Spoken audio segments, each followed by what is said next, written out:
അസ്സലാമു അലൈക്കും വറഹ്മത്തുള്ളാഹി. അൽഹംദുലില്ലാഹി റബ്ബിൽ ആലമീൻ. വസ്സലാത്തു വസ്സലാമു അലാ അഷ്റഫിൽ മുർസലീൻ വഅലാ ആലിഹി വസഹ്ബിഹി വസല്ലം. സയറല്ലാഹു അമലക്കും വറസൂലുഹു. നിങ്ങളുടെ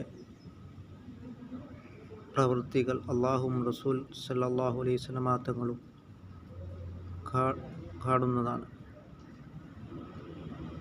സയ്യിദുനാ റസൂൽ കരീം സല്ലല്ലാഹു അലൈഹി വസല്ലമ തങ്ങൾ ഹയ്യുൻ ഫീ ഖബരിഹി, ഖബറിൽ ജീവിച്ചിരിക്കുന്നു. അതുകൊണ്ട് നാം ഒരു തെറ്റ് ചെയ്യുമ്പോൾ അത് റസൂൽ കരീം സല്ലല്ലാഹു അലൈഹി വസല്ലമ തങ്ങൾ വേദനയുണ്ടാകുന്നതാണ്. അതുകൊണ്ട് നാം എല്ലാ തെറ്റുകുറ്റങ്ങളിൽ നിന്നും നാം വിട്ടുനിൽക്കുവാൻ നാം ശ്രമിക്കുക. അതുകൊണ്ട്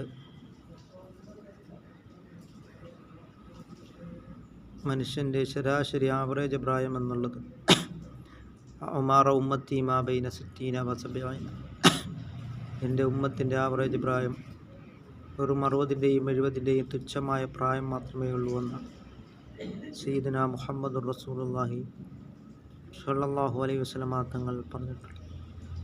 ഈ തുച്ഛമായ പ്രായത്തിനുള്ളിലാണ് നാം നിസ്കരിക്കുന്നത്, നോമ്പെടുക്കുന്നത്, ദാനധർമ്മങ്ങളും മറ്റു സൽക്കർമ്മങ്ങളും എല്ലാം ചെയ്യുന്നതെന്ന് നാം മനസ്സിലാക്കിക്കൊണ്ട്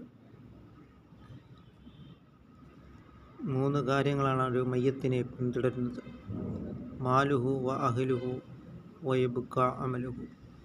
അവൻ്റെ ധനവും അവൻ്റെ